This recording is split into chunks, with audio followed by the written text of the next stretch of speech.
Well, hello there to a game of not Sigmata. It's not a game at all, in fact.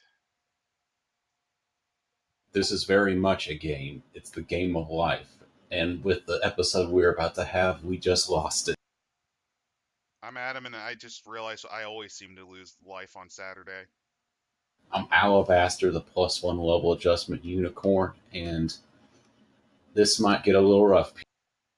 And I'm Randall, and I have stared long into the abyss, and the abyss has gazed back. So yeah, due to events on the home front, we are not actually doing Sigmata this week. Mainly just because we couldn't get everyone in, and honestly, I'm not gonna lie, I already forgot how the game even fucking plays. You just decide the rules on the fly. Come on, that shit's not hard. Come on. But That's what I'm gonna do. I Donald Plump for 1.5 billion damage.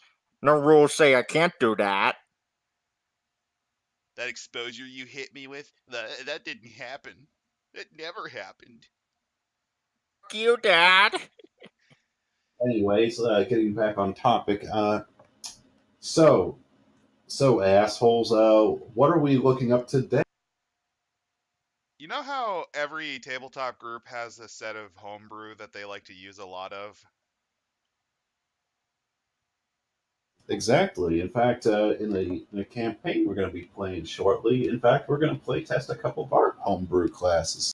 Which may or may not go disastrously, which reminds me that, yeah, this is not the show we look at good things. Not traditionally. So, Instead, we are going into the seedy underbelly of the D&D homebrew world. DnDwiki. Oh God.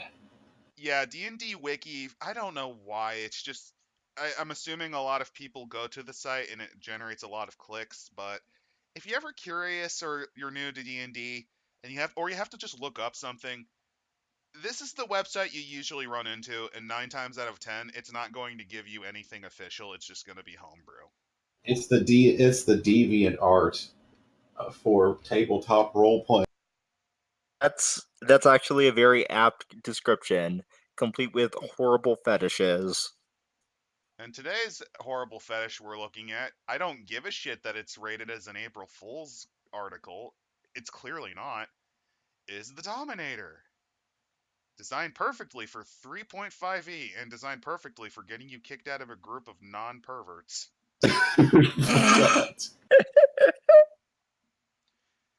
So the Dominator. Which means so you're saying that with perverts, that this class might be able to be played. What I'm trying to say is that if you play this in a group of perverts, you probably... I don't even think you'd be the most egregious, probably. That's actually horrifying in retrospect. Yeah, we'll get to the more egregious in just a little bit. Oh, fuck, I just realized what I okayed on this show. So, the Dominator. Dominators are people who get enjoyment out of hurting people. Strangely, the people they hurt usually enjoy it too. You can see where this is going. Oh no. If it's done right, if you do it wrong, then they just die. They are the attractive women. Oh no, women with this class, no. In leather bodysuits with a cat of nine tails and a sadistic gleam in their eyes. That's not very well optimized. This description was totally not made with the author's hands in his pants. This character creation's not very optimized either. My question is, why does this description sound like it's from some like Mad Max movie ripoff? I'm getting a lot more Ilsa She-Wolf vibes than Mad Max, to be honest. Go, manslave! Alignment is a gray area for dominators, since hurting people is often viewed as cruel, but it's a difficult topic if the other person wants to feel pain. I'm just Fuck you, envisioning ass. the Hitchhiker's Guide to the Galaxy where they go to the restaurant, and it's like they order the food, it's presented before them, and they're just begging to be eaten alive. Oh god. Oh god, did Hitchhiker's Guide predict war? Maybe good The difference is good that was done as a joke. dominators are an odd bunch, hurting people only when they really want it or their actions deserve it. That's why evil dominators get their kicks by practicing the most hostile form of S&M, presenting a dangerous risk to those who pay them. Neutral dominators often tie you up and stimulate you without a second thought, provided you can pay them. Okay, so how does this? So neutral dominators are basically the fuckbot 5000. Okay, well, now we need to know about how are we going to construct a dominator? We don't really need to know this, but the audience surely does. All 25 of you on the island of the Pitcairn Islands. Making a Dominator. Dominators make good capture characters, using their flexible weapons to slow their opponents before managing to hog-tie them. They are also good information gatherers. Because you never know what somebody's going to shout, start screaming out once you've tied them up and are hitting them with a paddle. Oh, dang it, I didn't mean to say that out loud. Well, it's too late, big boy. Oh my god. Fuck. Using a combination of charms and chains. What are they? I think it's the Justicar prestige class that I stumbled into in what was it? Complete Warrior? Yeah, but that's more of just you're just being more of a lawman that you're beating the shit out of people with manacles. You're not getting off on it. Did the person Probably. that make this use the Justicar as the template? Possibly. They might have. Yeah, we'll Okay, figure it out. abilities. Hey. Strength is a vital part of a Dominator's arsenal, since she has many abilities relying on grapples. Dexterity is another key ability of Dominator, since she relies on time skill with her tools to inflict the maximum amount of pain, the least amount of harm, to entangle their opponents and hogtie the toughest knots. Constitution provides them with more hit points, while Charisma controls the intensity of the aura of her dominance in several class skills. Okay, so it's a charisma-based sort of spell-like abilities thing. The fact that they put that much thought into it is already very depressing. So races. Dominators typically come from humans, because humans are complete sickos. Only dragons being more unrestrained, given they'll even breed with oozes. It doesn't happen that way, god damn it. You can apply Draconic to everything on the planet. That's why I have a +1 level adjustment. Well, you see, now we need Slimy the Half-Dragon Gelatinous Cube to make an appearance someday. He'll hang out with Jim, the half owl bear elf. Oh, I know what I will use for Slimy. I'll just basically use Goomy, the Pokemon Goomy, to represent. You know, you're not wrong. Oh, and apparently elves and half-elves, given that elves are also often in fantasy degenerate freaks. Also Oh no. Half-orcs and dwarves usually lack the charisma to be dominators, and But if people like it nice and rough, then they can certainly do the job. Come here, laddie! I'm gonna whip ya raw! I'm just imagining a half-orc with a biker cap and assless chaps in its glory. Okay, that's like I said. This is are we going into? Is this like one of those shitty Mad Max ripoff movies? It's quickly turning into that. And gnomes and halflings are often too small for many of the required grapple abilities. Now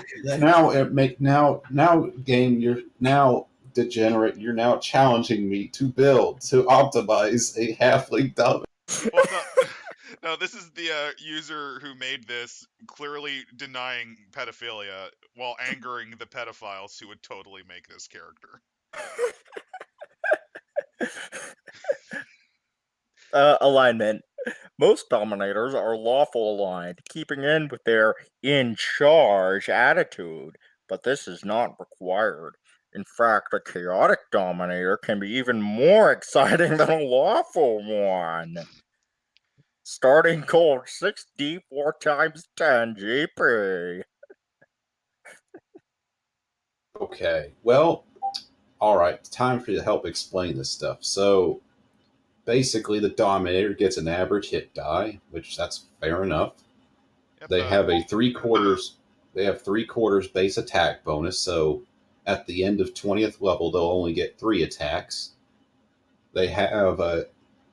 They are built with a good fortitude and will save, meaning that they are meant to be strong. Meant to be they won't they'll have a better chance of surviving the save or suck ones or the ones that are going to prevent them from getting mind controlled by mind flayers. And for first level, they get Aura of Dominance, Dominator Tool Feather, Oh no. Bondage Style Leash. Oh god, we're going into pet shit right there. Clever Arrest. You know what you want. Oh, I'm just my envisioning skin's this. actually beginning to crawl a little bit. I'm just envisioning this during a game. Someone brings this, they just say they're a Justicar, and then this shit starts happening. It's just envisioning the GM's face as the moment clever arrest or bondage style is brought up, and just you can see that part of their soul just evaporate away into the abyss, No, never to be seen just keep again. on reading the bond. Keep on reading the bond styles as they go down. They start getting. Oh, I already saw stimulating strike, which is unfortunate. Questionable.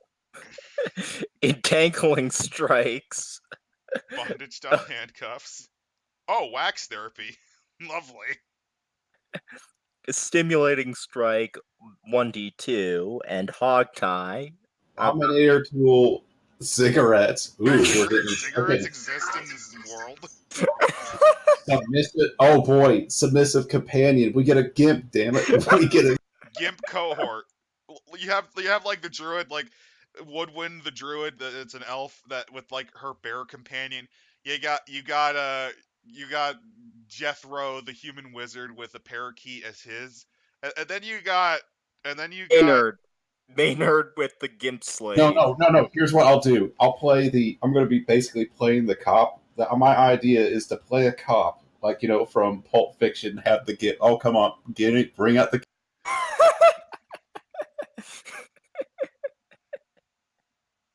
Oh, latex. Okay, so latex apparently exists in this fantasy setting.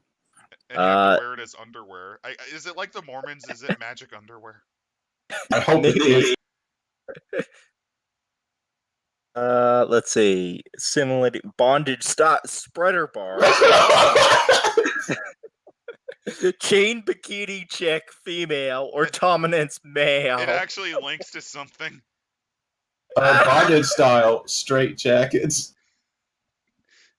Dominator tool, paddle, improved wax therapy, and stimulating strike 1d6.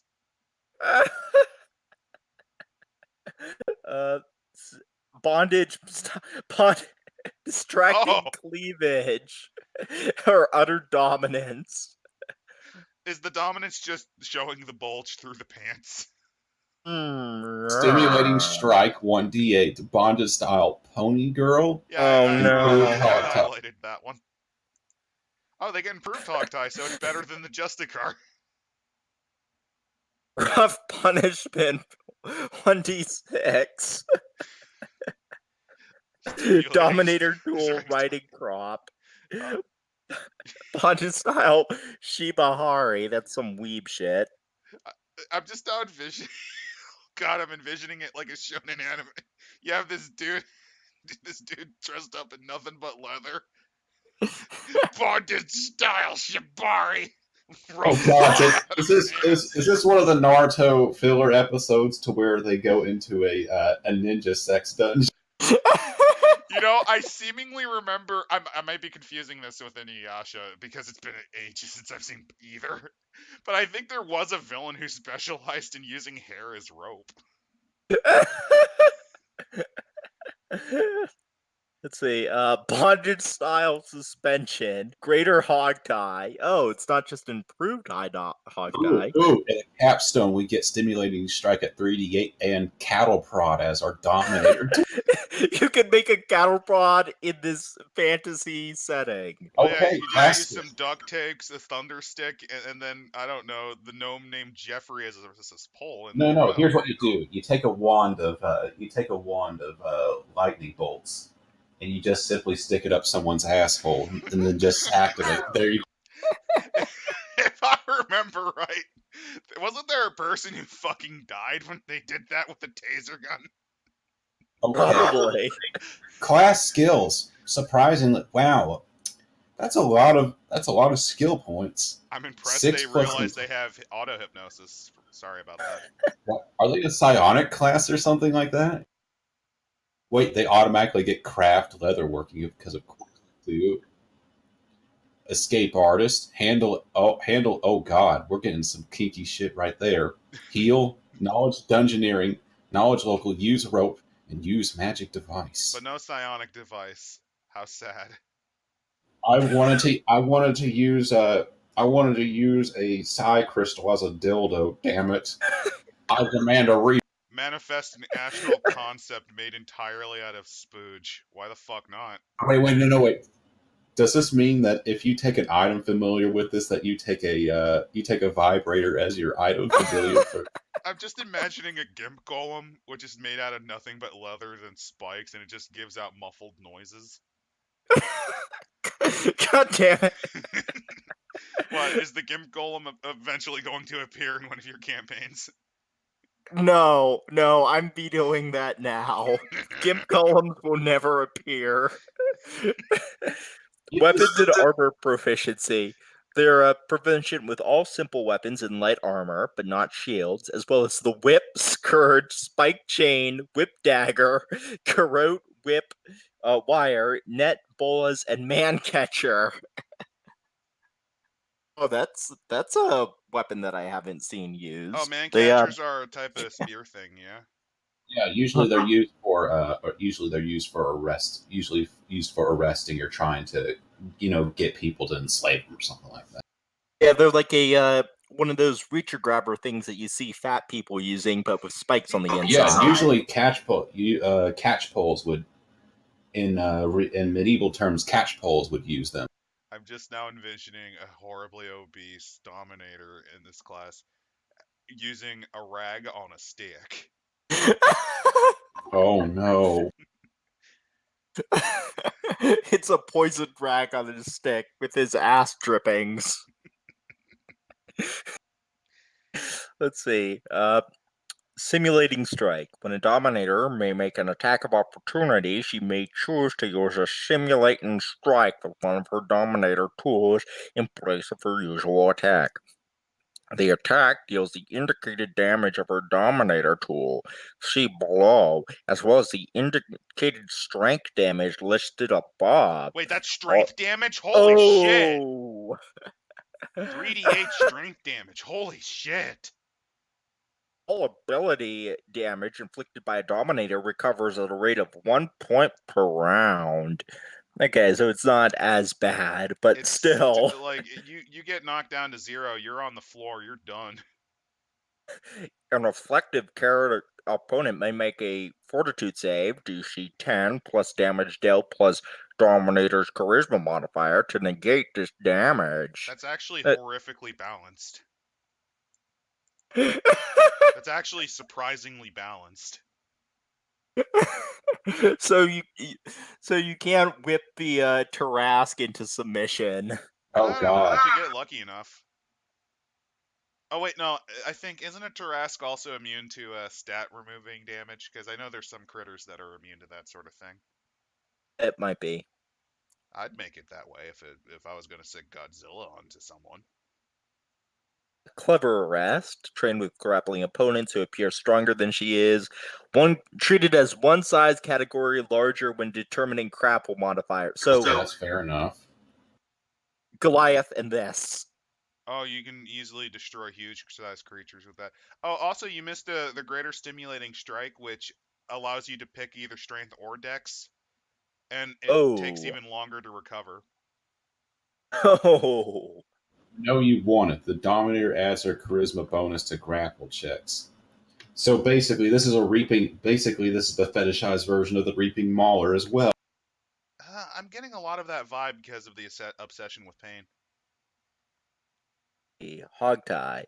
If a Dominator succeeds at pinning her opponent while grappling, she may attempt to hogtie her opponent. Blah, blah, Oh blah. yeah, this is the Justicar's thing. Justicar can do this as well. Oh, A you mean the Dominator. Justicar could originally do this, and they stole this from the Justicar? Well, it wasn't a bad idea. Like the Justicar's main weakness is just what it does is outshone by just the idea of having a merciful weapon. Dominator may use this ability on an opponent of one up to one size category larger than she is. For instance, a Drow dominant, of fucking course, Well, that was an may accidental reveal. may hogtie a large or smaller opponent. Human only. All right. So yeah, it wouldn't work on the Hogtie. Tarrasques either. Mm. Oh, at 12, you can hogtie your opponent without pinning them. I Grapple. both of these were stolen from the Justicar, and I think the wording is pretty much the same. It's just the level is different. Aura Dominance. All enemies within 30 feet of Dominator must make a will save. DC 10, half the Dominator's level of the charisma, or be shaken. Oh, so they have an Aura of Fear. I mean, okay, for a class, I mean, that's fair enough. I mean, certain feats and class abilities have an Aura of Fear, and if you get fear builds, it can be devastating. Plus, imagine this. Okay, so imagine you're Sir Roderick and Sir Roderick and Mister Haha. You're both guards watching over the evil Lord Wycliffe's manor, right? And all of a sudden, you just see oozing towards you is this depraved-looking serial killer-looking motherfucker, Gimp behind them, covered in spikes and chains, and with a cat of nine tails in one hand, and a dildo vibrator electrical wand in the other. And I then just just say, I'm just gonna say I don't. I'm just gonna say I don't get paid enough. Fuck this. I'm out of here. That's what I mean. It makes perfect sense to have that aura of dominance, only it's more of an aura of, no, fuck this, I'm gone. Want to come into my magical realm, Mr. Town Guard? Sir Roderick begins running even farther. Aura of Command. Starting at 19th level, all enemies who have been afflicted by the Dominator's Aura of Dominance must make another will save or fall under her control, as if afflicted by a greater command spell. So not only is our Sir Haha and Roderick completely shitting their pants, they are now under Mr. Dominator's control. They were So hitting is him he a with gay? Is he a swords. gay dom? So we're saying this is a gay dominator. Yes. Like they got hit really hard with a whip, and now they are compelled to do everything the Dominator says. Because there is some part of themselves they hate a lot. They hate so much that the fact that they enjoyed getting hit like that. It's like they realized a part of themselves and they just want to fucking neck themselves just over that tiny part that they just discovered that day. It wants to read the start reading the bondage style I entry. guess I bondage haven't read a style. lot myself, so bondage style. At second level, and every 2 levels thereafter, a Dominator becomes more adept at the practice of bondage. As she gains level, she gains proficiency with a new style of restraint. The effects of each are as follows. Handcuffs. Well, with a successful grapple check, a Dominator's opponent is handcuffed. He takes a -2 penalty on. Oh, notice that it's he and she consistently too, by the way. Very unfortunate that. He takes a -2 penalty on all dexterity related checks related to his arms, with an additional -2 on all balance checks and swim checks. If you're handcuffed while swimming, you'll probably fucking drown. And he cannot continue grappling, climb, or use a two-handed weapon. With another successful handcuffing, the Dominator's opponent is reduced to half speed and cannot charge or run. A double handcuffed opponent must make a DC 10 reflex save every 2 rounds. He remains handcuffed or fall prone in a square. Handicapped opponent may escape with a DC strength check for each opponent. Simple handcuffs cost 5 gold pieces per set. Leash and Huh. collar. Well, I'll do 2 at a time. While grappling an opponent, a leash and collar can be used instead of pinning the opponent or having the opponent is pinning. You control the opponent by succeeding in a opposed strength check. While so leashed, the opponent wants to kill themselves. I mean, the opponent cannot charge or run and may only move as far as the leash permit. So it's kind of like, you know, those little leashes that were designed for super hyperactive children. I'm just envisioning that. Like like you use it on a very psychotic note. I'm like, no, I must get to my alchemist set. No, you cannot do that. But I must make the pretty fireworks in my mind. And he's like gnawing at the air like a dog on a bone. Let's see. The Dominator may jerk the leash, requiring her opponent to make a reflex save, DC 10, or drop whatever he is holding and have to retry any escape attempts. A leash has the hardness and hit points of hempen rope. It takes a DC 10 escape artist attempt to escape the. God damn it! I I just find it really, really bizarre that there's all these 3.5 related rules for what is essentially Gimp class. It gets stupider when you Or realize hemp class. rope's pretty easily broken if you roll high enough on strength. That's why you need adamant. That's why you invest in adamantine collar and leash. Come on, think about it, people. Like somebody put effort into this. I'm shocked. They also are considering this a joke. Yeah, no. When you put this much detail into it, this isn't a joke. Yeah, Spreader they bars. put more effort than I fucking did on my homebrew, which was designed to be semi-serious. Yeah, spreader bars as handcuffs, but now the opponent loses his dexterity bonus to AC when all appendages are bound. Simple spreader bars cost 8 gold pieces per bar. However, the cost to your dignity, priceless. Straight jacket. A straight jacket can only be applied to while pinning an opponent. It takes a successful grapple check to force the opponent into a jacket and another post to immobilize his arms. Once immobilized, it takes 2 successful escape artists checks to get free, unless you're Harry Houdini and you can get out of that shit no prob. A bound opponent cannot break a straight jacket by any means of a strength check. Unless you are the Arthromancer, you can escape that with no problems. I can envision that Greg's character, Zach, could also explode out of it, given enough levels. For the purposes of determining what skills are affected, treat the character as if his arms were handcuffed, but cannot hold any weapons at all. A straight gadget costs 15 gold. And here we go into the really weird shit. Pony girl. Treat a straitjacket and leash and collar, requiring the grapple check for the collar, as well as the 2 checks needed for the harness. It also takes a second touch attack to silence the Dominator's opponent with a My Little Pony Pinkie Pie mask. Unlike Unlike with a straitjacket, this could This is be the author's fetish! I think all of this is the Yeah, but author's this in fetish. particular, because this one strikes out more than any of the other ones he's given. Unlike with the straitjacket, this can also be burst with a DC 15 strength check. Pony Girl harnesses cost 7 gold piece or 20 gold piece for the harness and My Little Pony mask combo. I wonder how many bottles of vodka the blacksmith has to fucking chug it each night after making that. Like, I just envision this poor fucking dwarf who comes from the mountain homes just to refine his skill so he can become a master smith, just like his great ancestor was. And this is the shit he had to be commissioned for. Remember, dwarves don't make good dominators, so he probably doesn't know what it is. It's an elf that it's an elf that his He long art is crafting sex gear. Well, he doesn't know. He just assumes it's used for nefarious purpose because it seems that only stupid ass humans and elves seem to commission it. He wants to get whatever Shibari is. Okay, so Shibari is the art of basically tying people up with rope.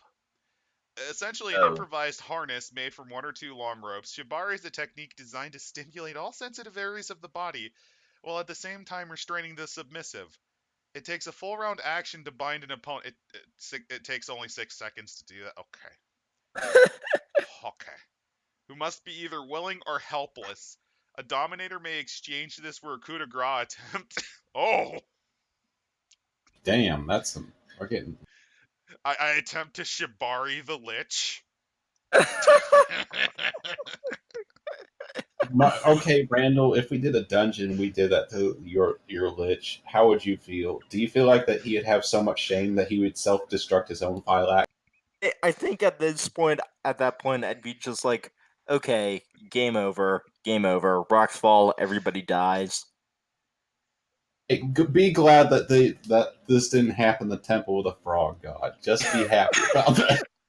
I only summoned a meteor to slam into the planet at orbital velocity. Wizards, man, what can you do? After this time, they are bound and helpless with a rope coming off the harness that allows the Dominator to deal her usual stimulating strike damage without using her other tools. It takes a DC 18 escape artist check to escape from a Shibari harness, or a DC 20 strength check, or the GM shoving your fucking character sheet down your throat and hoping it blocks off your airway. Fuck, that almost got me. Who wants suspension? Suspension. This is the single most difficult technique for a Dominator to use. Treat this as a Shibari technique. In fact, Shibari is the first step. But after this, the Dominator needs to make a use rope DC 15 to secure it in a raised area, and a DC 17 strength check to hoist your opponent off the ground. If the used rope fails, the knot tying the person in the air comes undone. They fall to the ground, possibly dealing fall damage. If the strength check does not succeed, the opponent remains on the ground. Both Shibari and suspension require 20 feet of rope and some other pliable material, such as a chain. Don't you love how pointless this one is and it's purely there just for fluff purposes? Oh wait, there's don't worry guys, there's actual fluff back down after this, so I'm not shitting. They actually Latex have a underwear. supernatural ability. Are you fucking kidding me? They are magic underpants. Oh, Lord is good to me tonight. With my It's your magic lucky, latex underwear. it's your lucky underwear. Adam, do you want to get this? So latex underwear is the symbol of dominators. I thought it was the symbol. I'm not even going to complete that train of thought. I don't want it to go where it's going. When wearing nothing other than latex underwear, so i.e. being your average Florida maniac, a dominator gets a +2 enhancement bonus to charisma. +2? Wouldn't it be -2? Shouldn't it be -1,000? Oh no, it's for intimidation purposes. Because do you really want to bother the guy wearing nothing but a set of latex underwear and carrying cat o' nine tails? I'm just Or envisioning. he has the gimp. He has a gimp that's following him around. I'm just envisioning the Grand Doge of the most serene republic of Elfresia just congratulating the party for taking care of his political rivals, and then he realizes one of the party has walked in just wearing his magic underwear, psychotic grin in place, hands twitching towards a knife that may or may not be ceremonial, gimp in tow, and he just realizes, what did I even bother with this group for? I don't even know where I was. That it just broke my brain. Oh yeah, something underwear. Um, latex underwear also gives the wearer the ability to use charm person twice a day. You just pelvic thrust at them enough, and they'll fucking do whatever you want. Oh, and don't forget, it upgrades with level. Oh, that's actually wouldn't be a bad ability. It wouldn't be a bad ability on a sane build. Magic underwear? No, not the magic underwear. The charm person thing that they gave. not with the pelvic thrusting that I'm imagining that is required for the charm person to work, since there is a somatic component. You do a pelvic thrust and the spell fires out of your crotch. So this means you have a magic boner which can charm monsters. Either that or you do a weird half twerk. I don't know. At 12th level, this improves to +4 charisma and becomes Charm Monster. I wiggle my butt cheeks at the enraged 9-headed Hydra. He loves it now. Your character was eaten alive by the many heads of the... But it has Charm Person. You decided to bring this to me as a serious character. Fuck off and never darken my doorstep again. Oh, at 18th level, this becomes +6 charisma and becomes Dominate Monster, which means that at level 20, you can fire off 40 Dominate Monster spells a day. Oh my god. You could just have like an army of Gimp owl bears running around.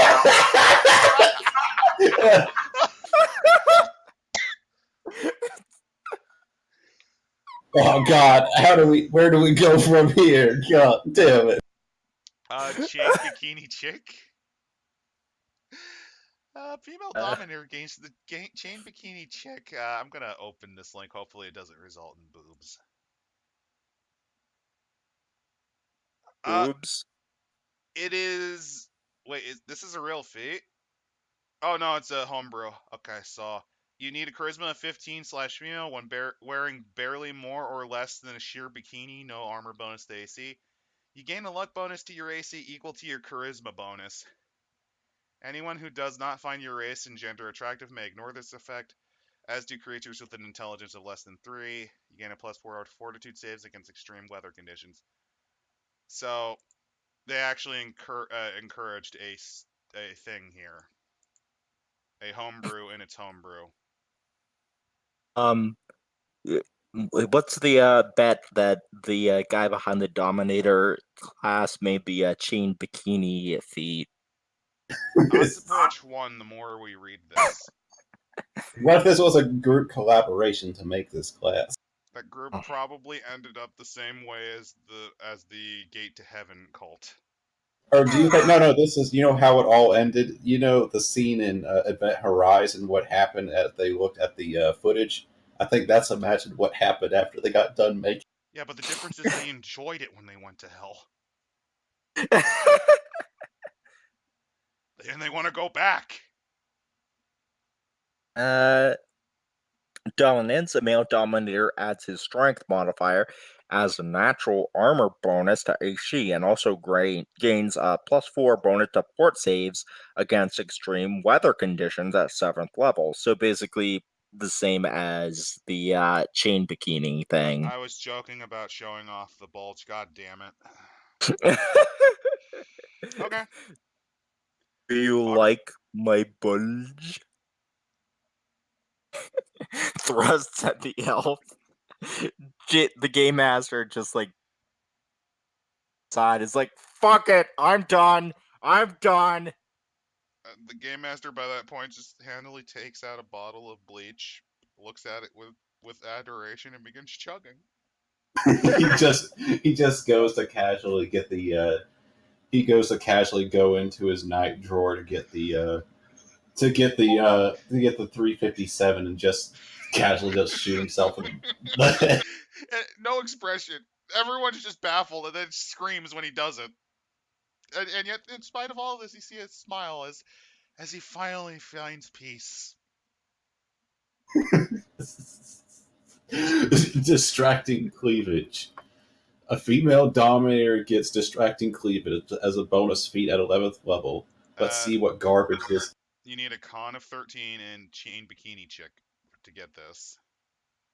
When gaining the effects of Chain Bikini Chick, all nearby characters, friend or foe, who would normally find your character attractive must succeed a will save, 10 your total hit die, or charisma fire, and take a -5 penalty on spot checks, search checks, or initiative rolls as long as you remain in in visual range. This feat also calls those who fail the will save to make listen checks to pay attention to anything you say to them. So you can fuck over your own party with this as well. Yeah, there's no real reason. Like, I know it's not for fluff, it's for fetish, but yeah. It is for fluff, for fluffers, that is. Mm. Let's see.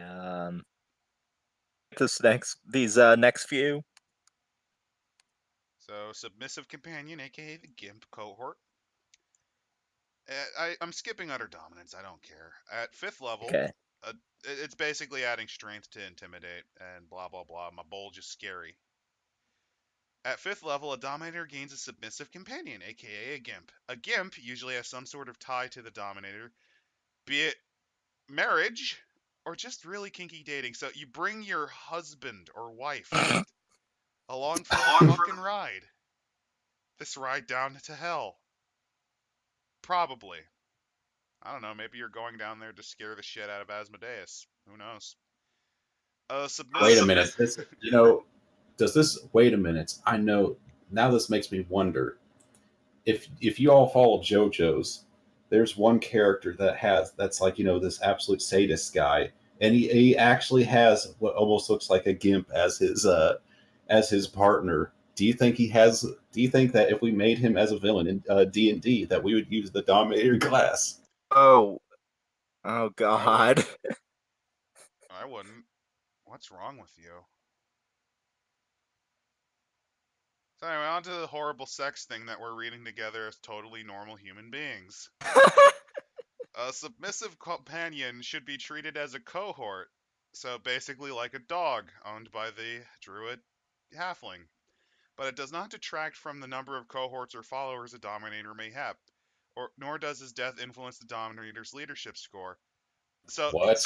marriage. Oh, they died. Okay, I'll just marry another one.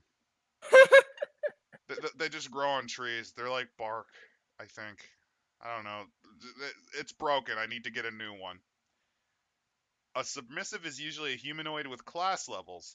Also, a submissive is just exactly what his title implies: the dominator's personal slave. Ugh. Guys, I'm starting to get a bad headache from this. Oh, I've been having a massive headache ever since. I don't even remember. I just remember blood and the laughter of children. He will do any task given to him to the best of his ability. Rough punishment. Starting at 13th level, when the Dominator uses one of their tools on a bound opponent, they deal an extra 1d8 of sanity damage. Oh no, that's just what's going on in my head right now. Non-lethal damage. This is basically like the Justicar's little thing they can do with their sap or whatever. I'm actually forgetting things just reading this. This is like an intelligence vampire. This reaches to 2d6 at 16th level and increases to 2d8 at 19th level. At 20th level, you neck yourself. Oh, I mean, oh wow, they actually planned for fucking epic. Wax See therapy that? as a supernatural ability. Wax therapy is a more relaxing part of a dominator's job. At third level, a dominator may relieve the following conditions: sickened, exhausted, fatigued, and 1d4 points of ability damage or one negative level caused by energy drain. That's not going to fix any of us, and we're all suffering from at least one of those conditions right now. I think I'm suffering from all of those. I'm whether facing the epic level mummy with a lich template. I'll take my chances with him than with this dominant. At least the mummy will just kill you. This'll just make you wish for death every second of your remainder of life. The improved wax ferret.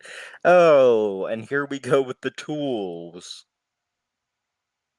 Uh, who wants to start this painful?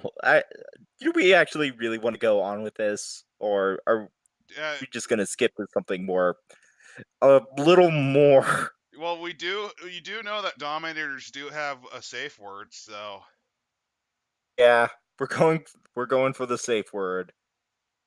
The safe word, by the way, for everyone today is Cannabinoids? cannabinoid. Sounds about right. Yes, please. Oh my god. Cannabinoids, or should I say, man thing? The thing that was once a man. Adam, do you want to start off? Oh, sure. It should be noted that cannabinoids are intended for use in the D20 Apocalypse variation of D20 Modern, although with little adaptation they will fit to any D20 campaign. I like that they actually cited their source material. Interesting. As the use of gene splicing and augmentation became more and more common, it didn't take long before college students decided to use it for one of their favorite pastimes, getting high. I like the quote marks. It seems like, you just could hear like some stuffy 1930s announcer doing that. College students decided to use it for one of their favorite pastimes, quote unquote, getting high. What type of jackass lets college students work with gene splicers? At some point, groups of would-be botanists began enhancing various strains of marijuana, first to increase its potency resilience then to see if they could make it more self-reliant. What? You don't want to have high levels of THC. That'll make you go crazy. No, seriously. If you ever wonder why people on weed occasionally get super mega paranoid, it's actually because it's the same shit that gets you high. It's just negative side effect. There are negative side effects to that shit, man. But marijuana cures all diseases, And gives you lung including. cancer when you smoke it in any means possible, except for Uh, brownies. in You don't smoke those. order to attain this self reliance, they began experimenting with hybridizing the plants with various animal DNA. After multiple failures, they found the human DNA worked the best, Why? and within because reasons, and within a few generations, they had the beginnings of the sentient plant they were looking for. Why were they Uh looking for oh. that? Oh, they. It was like some they like thought it up when they were stoned out of their gourd. Like, Like, that's dude, probably where they're going dude. for, but when they were sober, though. Maybe they were never sober to begin with, which is why they were stoned so much at their work that they came up So, with this. you know what I'm seeing in my Dude, head? dude. What if like weed could talk, man? It would be cool if I spliced weed with a parrot, and then they do it, and then what comes out is a horrible mass of wood pulp and shrieking. No, wait, no, Yeah. wait. Now all I'm thinking of sentient weed plant. Now I'm just thinking of Scary Movie 2. Nobody should think of Scary Movie too.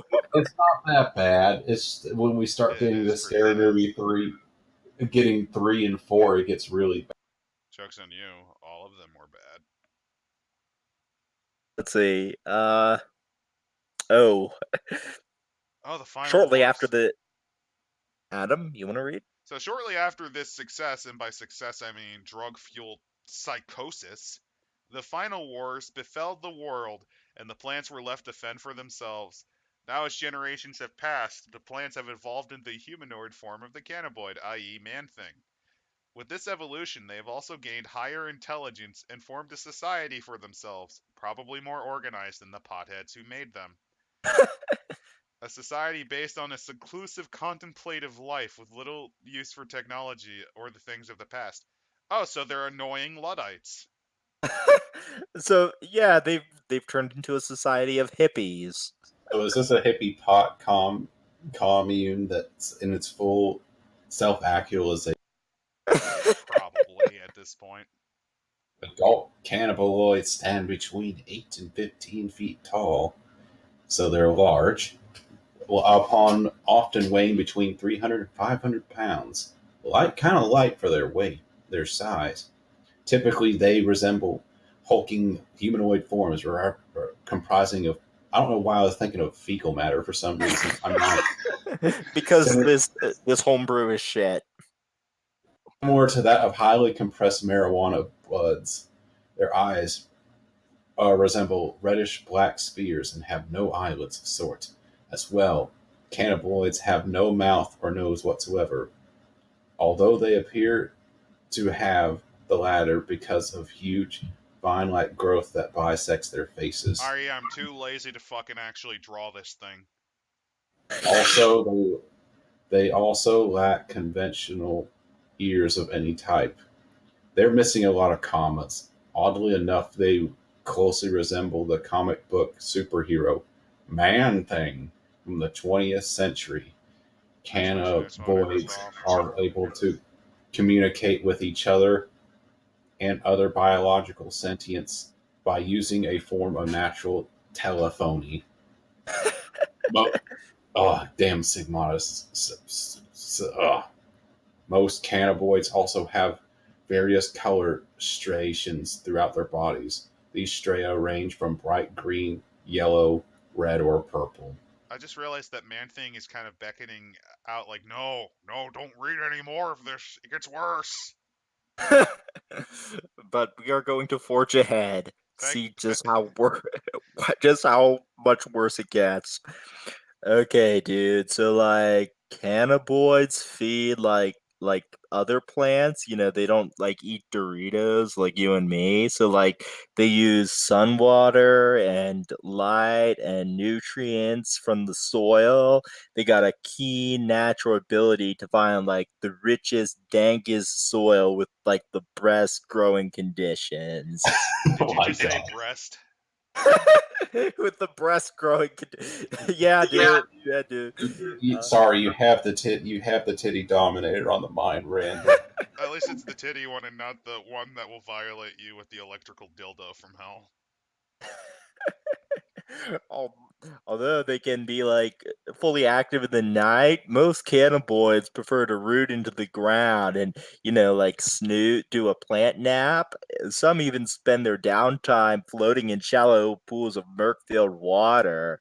Many will remain rooted or floating for days on end, like just contemplating the nature of the universe. Why was I made? What piece of shit autistic child made me?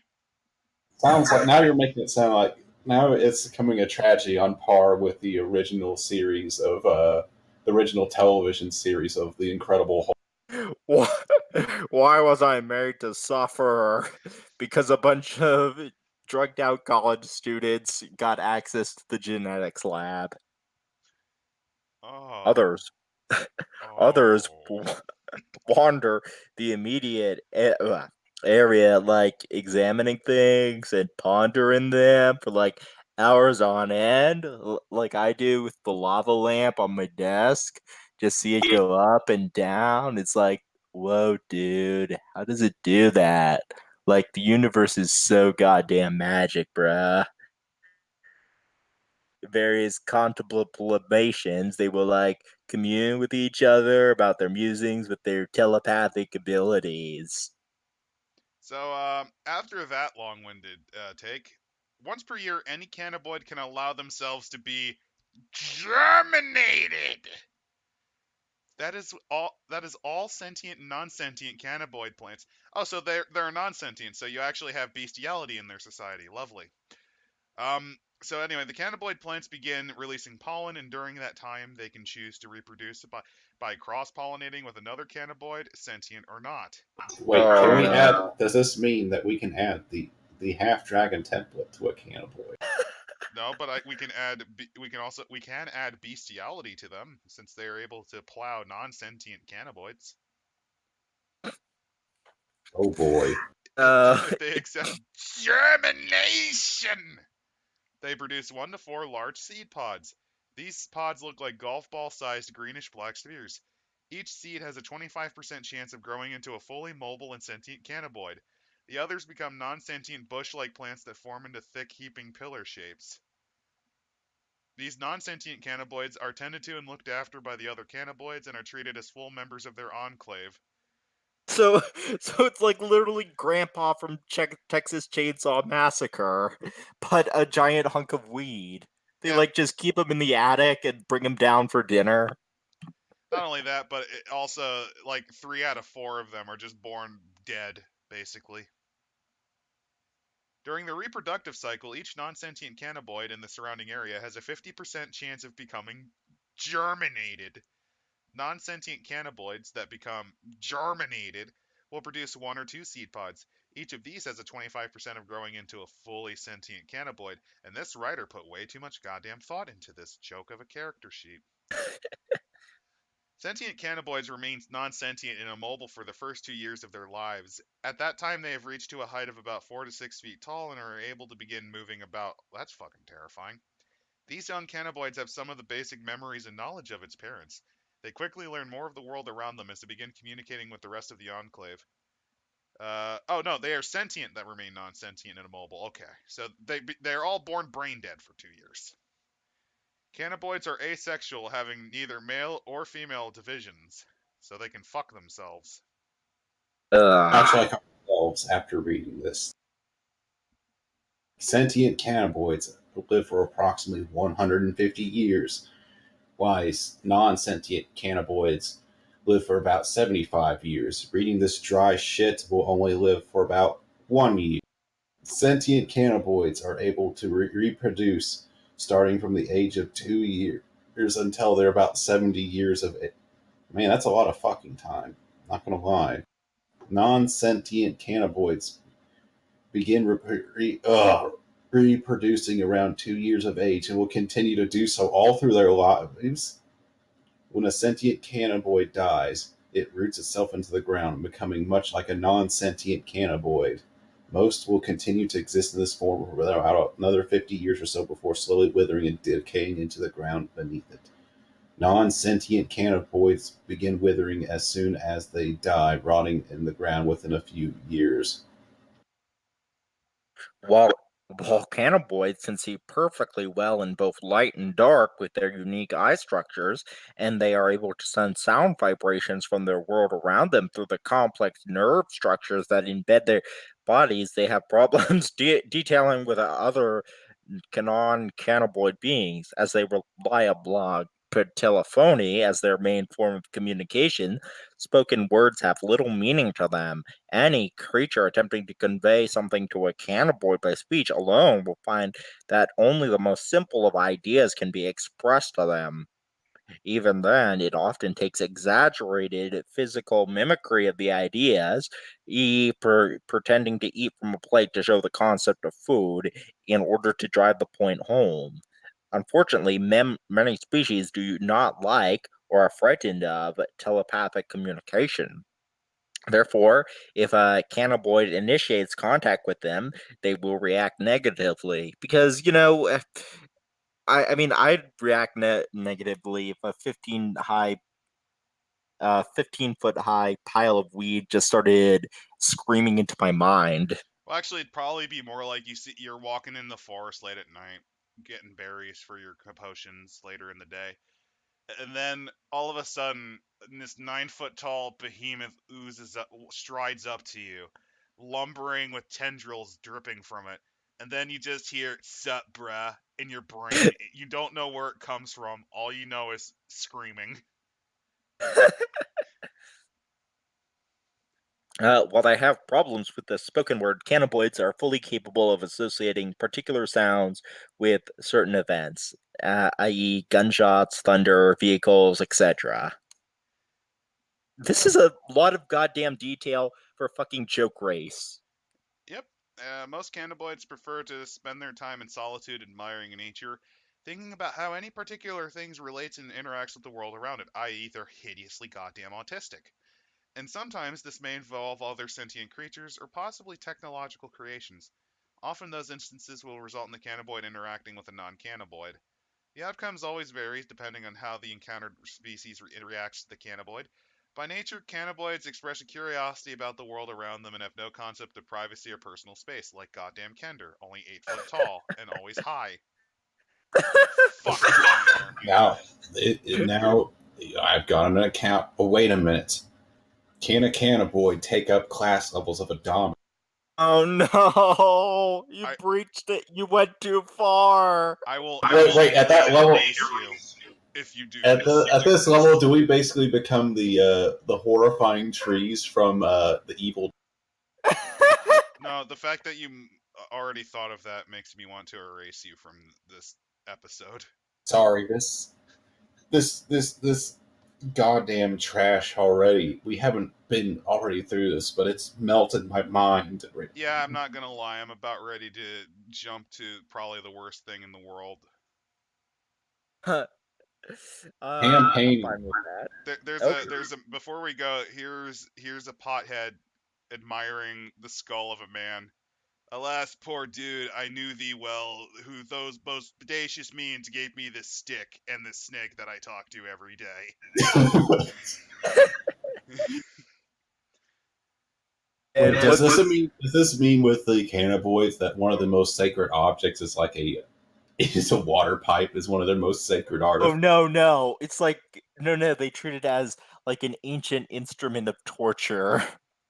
You Does see, that mean back in the dark days, the smokers would cut off bits of your flesh and stick them into this device, and then force you to inhale your own burning flesh.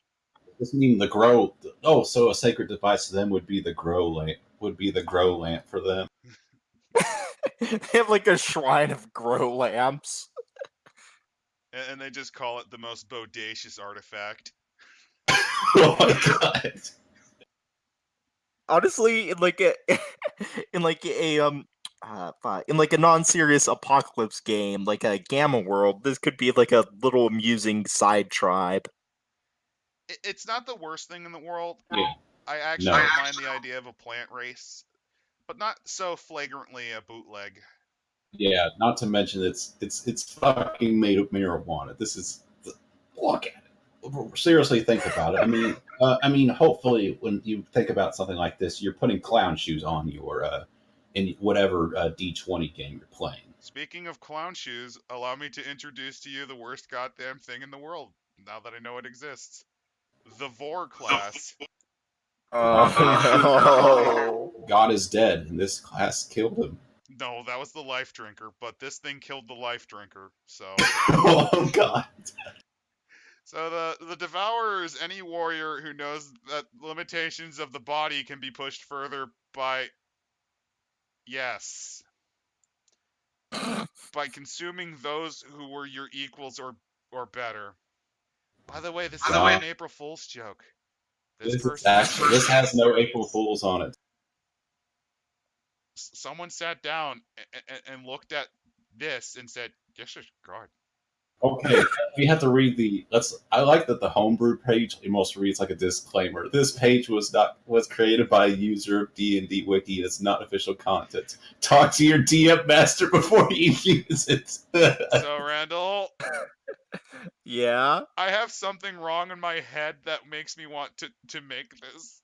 Can you help me? No. Stay away from me. Like I said, I mean, I- honestly, the top of the top right of the page almost reads like a medical disclaimer. Warning, if you choose to make this an actual character, you should just immediately put your head underneath the car and then kick the jack so that it crushes you.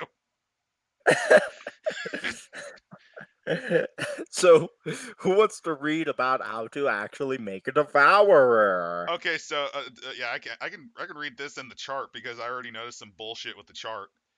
The devourer only works with those for the sole purpose of acquiring new strength. Once they have sufficient strength, they'll try to consume those they deem useless, i.e., get kicked out of the party.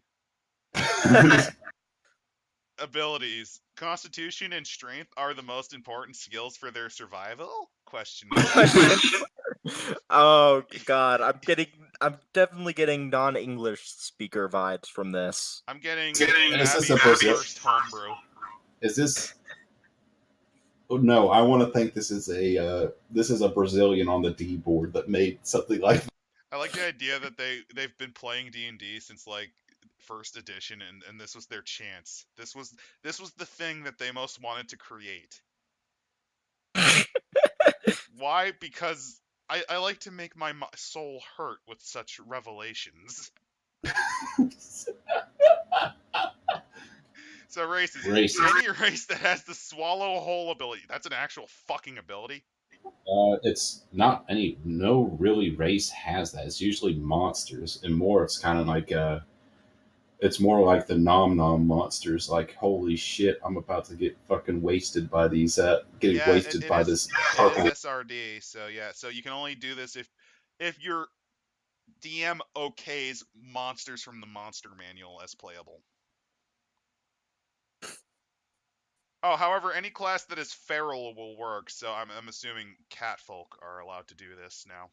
Wait, class or race? Oh, any class that's feral. What the fuck does that mean? So wait, you could just be a barbarian and then just eat people whole? Be a druid. Oh god. Oh.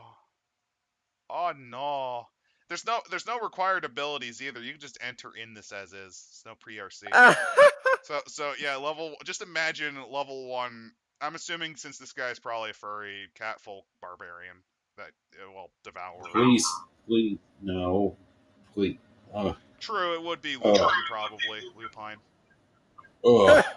I'm getting stomach ulcers from this, guys. Come on. Did you recently devour people? No. God damn it. Ugh. So the alignment is any chaotic when in reality the alignment should be you should be in prison. Starting gold, same as barbarian. Starting age, same as barbarian. Table, the devour. Notice that so the chassis is written by a person who actually doesn't understand what a chassis is. Notice the bullshit fort save. Notice the bullshit reflex save. Will save is also partial. Is the only one out of the first level, right? And he fucks up Okay. from there. What my question though is with why do you have also you give him a D12? You give him the maximum amount of health. I mean, usually the only reason that you're going to be getting D12 is if you're going to become the fuck stick of the part. You're going to become the fuck stick of the party, or you're going to be the person that's going to get the shit beat out of them. So I think it's because the depraved sack of shit, the psychotic mongoloid who made this, took the barbarian class and just tweaked it for his own disgusting fetish. Oh, also notice that he had to up the fort and reflex save because they have to be better. They have to be better. And he doesn't even do it right, so technically you actually have a worse will and fort save than actually no, he doesn't do any of them right. He just vaguely throws them wherever they feel like. He does get base attack bonus right, but that's probably the only thing he gives a shit about. Gotta attack! I'm surprised he gave himself skill points. I'm also surprised he gave them so low, by the way. Oh, he gives them all knowledge, all skill, knowledge, all skills. Taken it, you can get all knowledge Diplomacy. skills. Bullshit. I'm just envisioning. Okay, so Lord Wilford's like, okay, so that Dominator has definitely caused a lot of trouble. Who should I hire? Is there anyone out there that can dispose of the problem? I can, and it's like this lichen or whatever. Any insert fur fetish class here, race here. Oh my god. Okay, what can you do? And he eats Sir Roderick whole. Well, that's impressive. And then you hear something break and one of his eyes go fucking another direction, and you see blood ooze from his nose. Yeah. You're hired. So, My god, this has actually turned into this is the real darkest dungeon. I like how they get diplomacy for no fucking reason. Also, they get perform. Why do you have perform? It's an art to eat people alive. I'm just now envisioning a person cross-classing into this from like they start as this and then go into Dominator, so you're Dominator 10, this shit 10, and the performance is to eat and you're their saying, Gimp. guess what? You said now you were saying that you wanted to kick me out from thinking like that. You crossed the line now. Oh, Adam. I know. I went to hell a long time ago. This is breaking me. This is just DeviantArt the class. Is this just, wait, did just an RPG come up with this? It might have. No, it would be a class specifically designed to be eaten. I'm just envisioning it now. The fucking Gimp performance where you eat the Gimp and people fucking applaud in the streets. You just get another Gimp. You just get another Gimp. You just get. Wait a minute. We can do this. We take this. We take a few dips of the Devourer. Pick up the Dominator. Get the Dimp. Get the Gimp. Then take the Exemplar and make a performance out of it to get fantastic followers.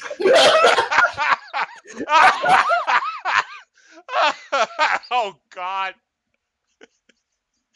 I'm just envisioning the fucking bow. Like, after they eat this person alive, they fucking fall over because they weigh twice as much as they did previously, and they turn it into a fucking bow with a flourish, and people just fucking applaud in the streets. Oh God, I want to die. So where were we? Class features, i.e. things that'll break us even harder. Oh. I'll get this.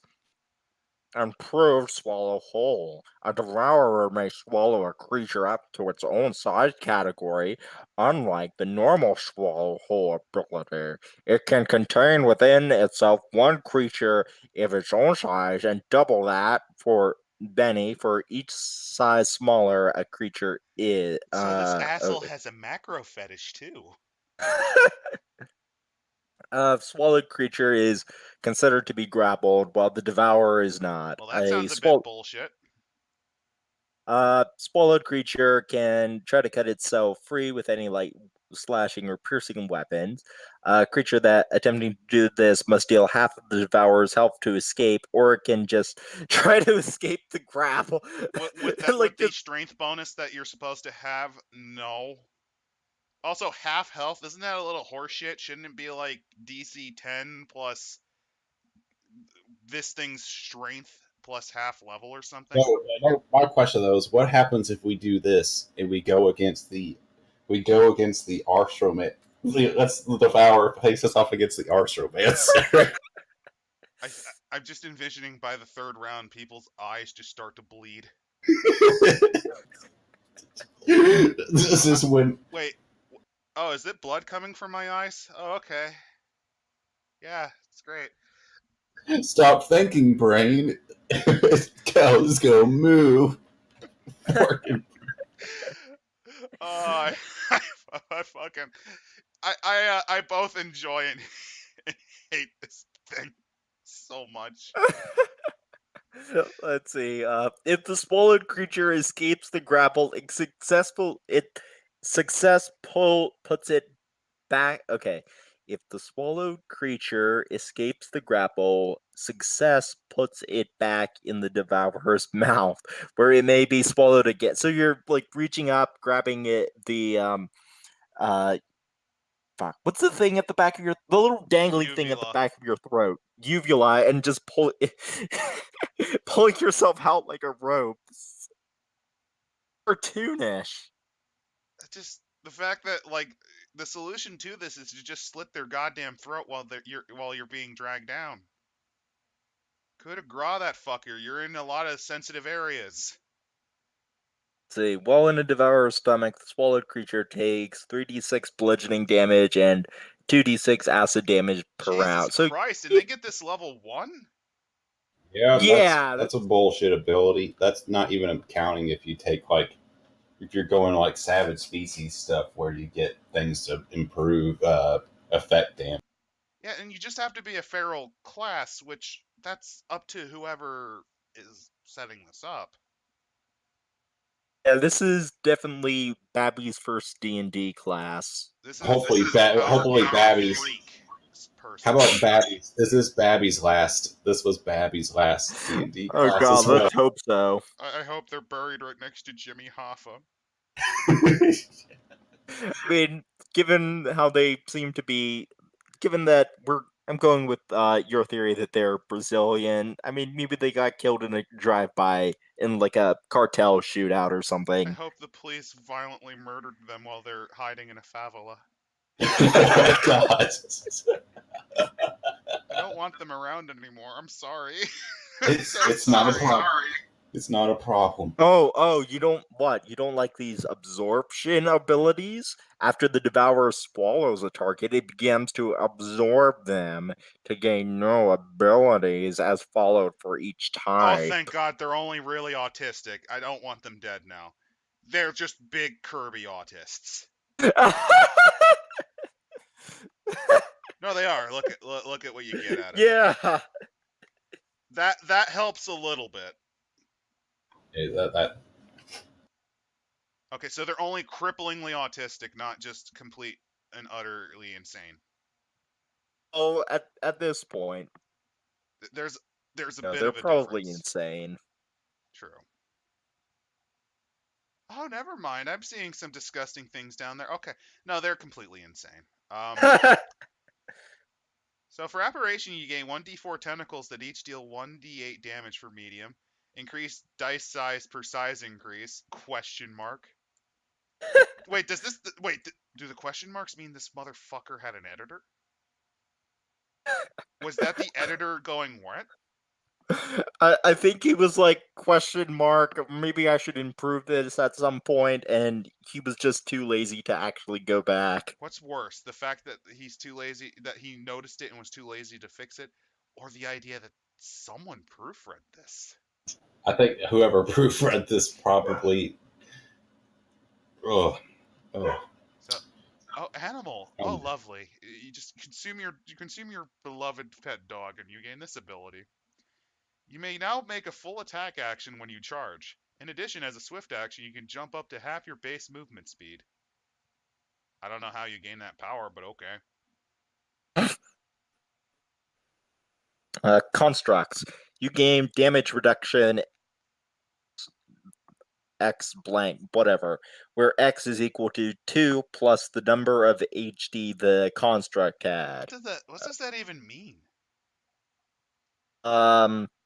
I think so. That would be like a so construct would give you like 3 damage reduction. Well, I know that, but does it mean like it's damage reduction too for however many rounds or times a day? I think what happens. So say if the construct had 18 hit dice, so you add 2 plus that, so you gain a damage reduction 20 nothing for that duration. Jesus, that's broken. Durgan, you get huge Durgan wings that allow you to fly a speed equal to with clumsy mobility, with each absorption increasing your ability by 1 and plus 10 speed. Improving mobility from clumsy to like average, and like you improve the mobility category. Also, if you're gonna actually make this a playable class, doesn't that mean he'll have to like raid a dragon nest and eat the babies of the dragon? Yeah, that's No, you just shove them in your bag of holding, and you just rip out a baby dragon every so often and eat it. that just sounds so sad. The best part, the sad part is that they actually are babies, and while some the chromatic ones are malevolent, they don't know no better at that age. Yeah, at that age, you can take a little adorable little wormling and turn it around. I want my baby back ribs. You play Fat Bass. This is the fat bastard class. You go around eating babies. You know, it's sad. That actually would be a hilarious. I would never allow it, but that actually be hilarious for a one shot of just, hey, I'm drunk and high. This is gonna be trash. Just fuck it. For 2 hours, let our ids fly and just let it go crazy.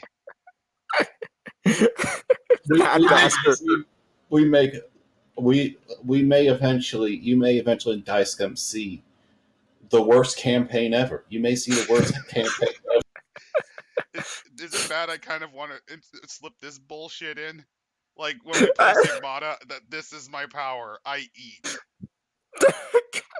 Yeah, that's It's the only terrible thing. It's the only thing. Like that game deserves no respect. So why give it respect when I could give it this? Wait! We could play this. We could play Sigmata with the 3.5 Thomas. Well, the thing is, think about it. In Sigmata, you have a pudding ray, so just you use pudding ray, and then you just eat the pudding. You turn into Majin Buu. Let's see, elemental. So apparently, your attacks become temporarily empowered by elemental. Okay, so you can eat fire elementals. Imagine that has to hurt. Does that mean he eats fire and craps lightly? So this is Rocky. I think you can gain the same effect from just drinking raw eggs. Regardless of what damage type. So plus 1d6 points of damage of that type. Fate type. You create a partially real clone of yourself, which can make attacks as you can. But when it does attack successfully, it only deals the minimum amount of damage. Treated as a result of one. When the clone is attacked, it disappears for 1 round and it reappears 2 rounds from when it was destroyed at the beginning of your turn. Unless you eat it, in which case it stacks, I guess. I, Why the I, fuck not? Eat yourself. Giant. Gain one size category, all the benefits. How the fuck's that even gonna work? So, oh god, that's how you eat things like dragons. You basically have an unconscious giant in your bag of a dead giant in your bag of holding, and then Humanoids gain the shape change ability to turn into. Wait, so does that mean? Wait a minute. We can play this. We may be able to pun. We may be able to pun this. but by the way, you could do enlarged person, then you can eat the giant, and then you become huge. and enlarged person again. Wait. No, wait. Here's what you do. We play as pun. We enlarge ourselves to do this. We turn our thing. We turn our familiar. We turn ourselves into Saruk, and then we bestow ability upon this. And then we give this ability. Then we give our abilities of our class to our familiar, and then eventually, this is a more disgusting version. This is the space pirate version of pun. For those wondering, we once had a sorcerer eat literally twice his own weight in tapioca. The results were devastating. He was also into inflation. Porn. As revealed Yeah, off screen. yeah, he got kicked out. I think I'm kind of that's a starting to funny doubt story. how, given what we are becoming, just reading this.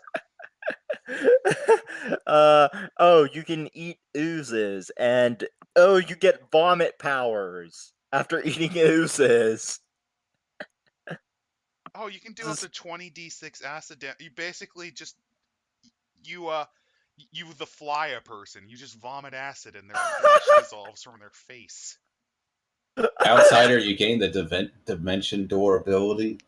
Wait, Okay. where does this dimension door come out of your ass? I guess it's coming straight out of your ass, just like all the abilities that the You just eat an lantern arcan, and then you just go oh, and you just hear horrible noises as it explodes out from where your butthole once was. And oh my god. plant. Successful melee attacks bestow plant spores on the target. A target infested with the spores can have their exact location pinpointed by a creature with scent, provided they are within the normal range of the scent. The spores also steal life force and restore the life force of the devourer. Spores steal 1d6 hit points for as long as the spores are attached. Did he just rip off a Pokemon move? Probably. Because that sounds an awful lot like Leech Seed. Undead, you become partially made of shadows, gaining the benefits of concealment for the duration of the buff. Vermin, you become surrounded by a swarm of nasty critters, which covers a square space equivalent to your melee. So you summon DnDwiki users. This swarm follows you and deals 1d4 points of damage per favored enemy you Favored have. enemy? Oh. What? You gain To favored any enemy with this, apparently. creature inside except you at the beginning of each of your turns. And these bonuses only last for 5 minutes per creature consumed. Except Outsider, it lasts until the dimension door is used. Get out your dimension door. Oh god, I was just joking. Poison use. As a standard action, you may apply poison to any of your weapons to have them cause paralysis on hit, all to make it easier to eat you. That sounds Look at that terrible. fort save for that poison. That's bullshit. It starts off reasonable, but then it goes into clownery. Favorite Poison. enemy. Oh, you gain favorite enemy like a ranger. Poison quills. You have grown quills on your body. Why? As a swift action, you may fire 1d4 quills at a 30-foot range to deal 1d4 damage and cause paralysis on hits. Same thing. Why do we gain? So this class is already bullshit. Why did we need quills? What does this have to do Sonic, with? Sonic the Hedgehog, Sonic the Hodgehog? Oh no! Is this the Sonic OC? Isn't it that really? Wasn't there like a really infamously poorly written like Vor fan fiction where Shadow ate Sonic? I don't know. It's Sonic the Hedgehog. You know there is. Oh god, this I is only a know Sonic of its OC existence because class. of Mr. Medicre's Deviants, where he covered for. This is a fucking Sonic OC generator class. I just like imagine we're playing this game, and then someone brings this in, and while we're playing, everyone's family comes in and goes, "What's going on?" And then you hear, "And then I eat the person alive, feeling they're wriggling inside my guts." Ugh. Everyone in your family hears that, and they now know what you do in your off time. At least they think they know. And all you feel is shame and a desire to kill that bastard. I mean, it's better than. I mean, it's only slightly better than the infamous anal vor coming out party story. If you've ever seen that green text. Oh my god. Yes.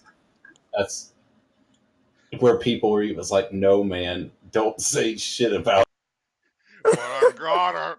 Why? There's something wrong with me. I need attention. They need I to need- know. Let's see. Break legs. As a standard Oh. action, you can make a weapon dealing bludgeoning damage to deal its damage in a way that breaks the victim's legs and dazing the what is grammar. While broken, the target has only 1/3 base land speed and can only crawl and lose all dex bonus to 8. Okay, wow, that's It's bullshit. literally Okay, no, I listen, must no, this is- consume your flesh. Also, this stacks with Insightful Strike, acts like Sneak Attack. Guess what? You've denied them their dex bonus, so you can bullshit their you can add some bullshit damage. Oh, I just realized they stole Insightful Strike from the fucking sword, from like the fucking what was it, Warblade, Sword Sage? I don't even remember. Swashbuckler. It doesn't matter. None of this matters. My brain is going at 1,000,000 miles an hour. No, it's over the one song, it's the end song in Neon Genesis Evangelion. That song's playing in my head right now. Oh, it's playing on the stream right now the entire time. At least at this point. I don't care if it gets like claimed by whoever owns the rights. I don't give a shit. I'll make money on this. No one does. Iron Stomach. Double the internal natural armor of your stuff. You can't win. Okay. You can't win. Consume essence. This allows you to absorb celestials and fiends now. But you gain already the could with following outsiders. Oh, this adds super extra bullshit powers. You get fucking smite evil once per day. Which, given that this is a bullshit, basically barbarian build, oof. Or smite good. Strong arm, make a grapple attack with only one arm, because you know where the other arm is. Yes. Furiously masturbating. can make a grapple attack as round action. Spit off. When you have nothing in your stomach, you may spit your stomach out. Oh god, you can pull a Oh, fly. you're doing a brundle. It has a As a 15-foot cone. Oh. D6 per level, and it causes paralysis. Oh, look at the oh, poison result too. Oh, this is broken. This is oh. yeah. There's a reason why the guy that got hit with that is a bitter alcoholic in the second movie. Break arms as a standard. Okay, more bullshit. Not only that, but Automatically you break break your the legs arms. and arms, and they're just crippled masses of heaving flesh that you can devour. Tangled tongue. Use your tongue to make a 15-foot ranged. Wait, Fuck. are you sure the Devourer is not literally a person possessed by the Wendigo? This Oh this god. this feels like some horror that was. This feels like all the gods of. This feels like all the ruinous powers. Oh no, they're not involved with this. That horrible aborted dead world was, but none of those guys are. I think his name is Atropus. I don't care. Favored prey. Like favored Oh, enemy, but doubles the bonus to roll and fucking damage. of course. It's better than you. This is like I said. This is the fat bastard. The fat bastard's going to be hard as fuck opponent to kill. Favorite snack takes the half the time to digest those types of favorite. Yeah, this is Brazilian. This Also, is some Brazilian. there's no time description for how long it fucking takes, by the way. So, Well, listen to this thick skin. You gain DR equal to your Devour level for all external and internal damage. It cannot touch, fat bastard. this is No, wait. and you get that at level 15. Wait. I know what we get to do to fat bastard. We're gonna have to use a war mate. We're gonna have to use a war mate to blow the fat bastard away because we're gonna have to use blast spells to blow the fucking shit out of him. I'm gonna tell you right now, if a Devourer ever makes its way into any of my settings, I'm just gonna pull Cubert from his dimension and have him blow him away. Yes. One of the advantages of having a Demi-Lich in your setting campaign, you can use him as a Rock's Fall option if you ever need Yes. For the love of God, yes. Paralyzing Blow. As a standard action, you can make a weapon dealing bludgeoning damage to deal its damage in a way that breaks the target's spine and dazing them. While broken, the target cannot take any action requiring their body effectively. God damn. This is So literally, fuck you. awful. Spine's broken. This is Paralyzing awful. touch. All your melee attacks are touch attacks because it wasn't bullshit enough.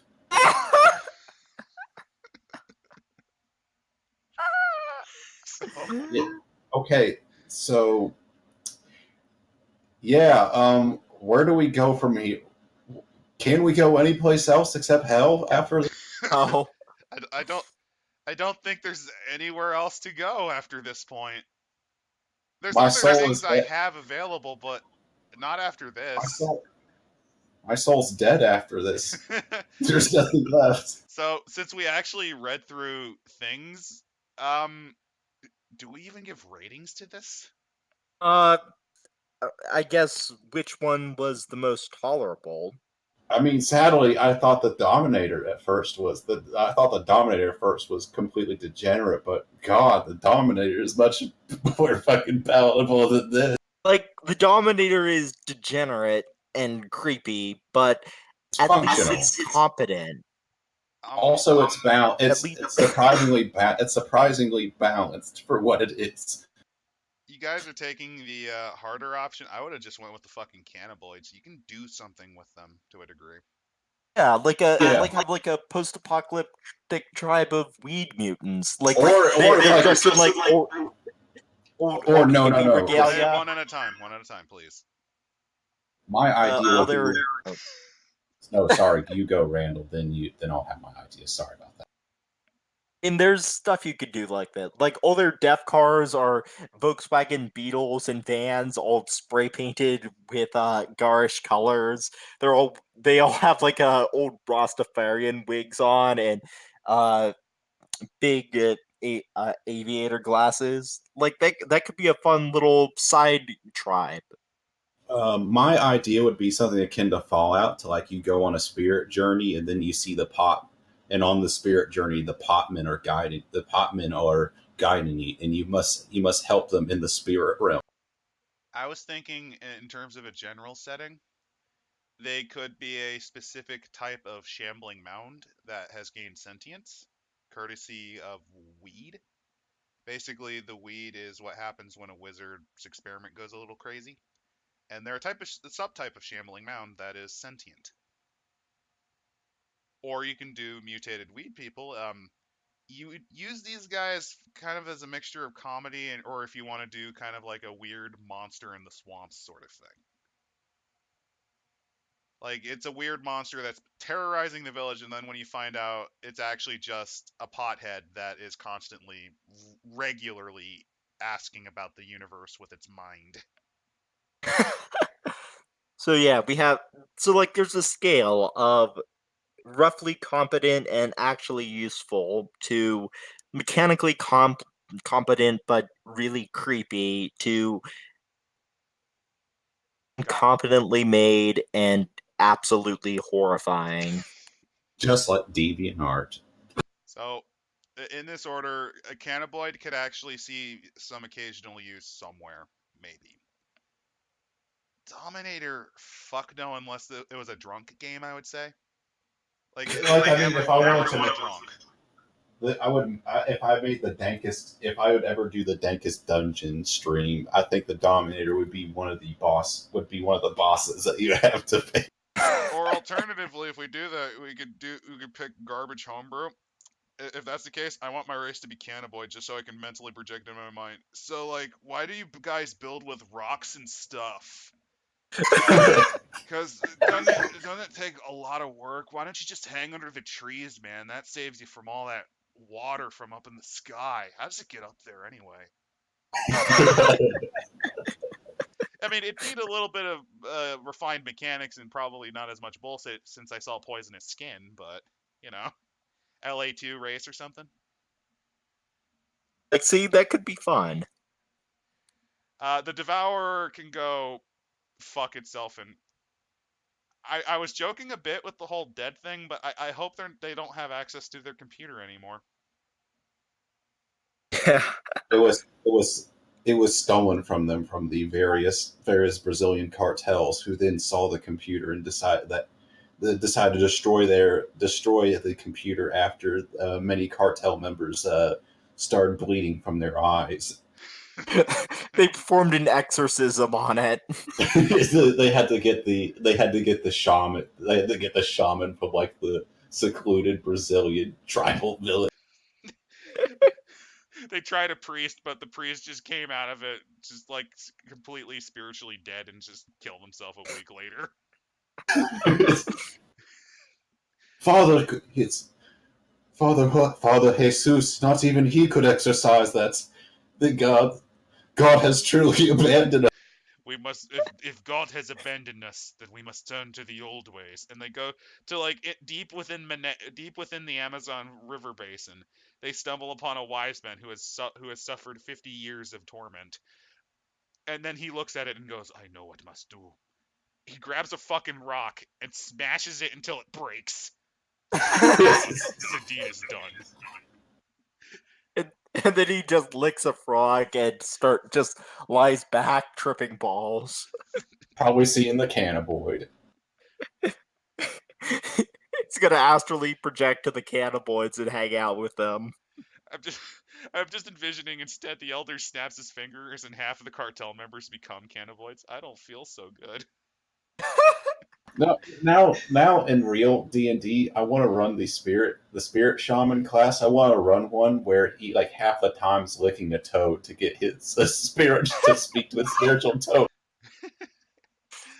I can see the future. No, you're just seeing visions from the frog. The frog never lies. The frog is your familiar. Wait, does that mean that's? Oh, wait, you can in with the wizard or sorcerer, you can get a toad as a familiar. Can we get one of those toads that give us the hallucinogenic? You know the worst part is I gotta prepare my spells for today. I have something worse. You can then take levels in Dominator to make a Gimp toad. Kermit the Frog is a gimp. Oh my God. I was thinking like God. another Dominator, so I was like, we got ways of making you talk. No, wait, It's there not is a easy way. being green. I'm gonna show you why. No, wait, there is a way to do this. There is a in one of the books you can get a muckraker, which is a tiny sentient Oh yeah, those sentient guys. lizard. So you can have a sentient. So you can make your. So you can make him the gimp. So you can have a little gimp lizard as your fucking familiar. But yeah, in conclusion, out of the three things that we read, one of them I think actually may ooze into our campaigns one day. Mechanoboid, so it's a dumb fun. It's dumb, but it can be a dumb kind of fun. Uh, Dominator's more of a drunken hilarity experiment machine. And the Devourer Devourer. is just suffering. The Devourer feeds on suffering like it feeds on everything. Arrgh. Oh God. The end. The end. Have a nice night, everybody. I'm gonna go eat a gun now.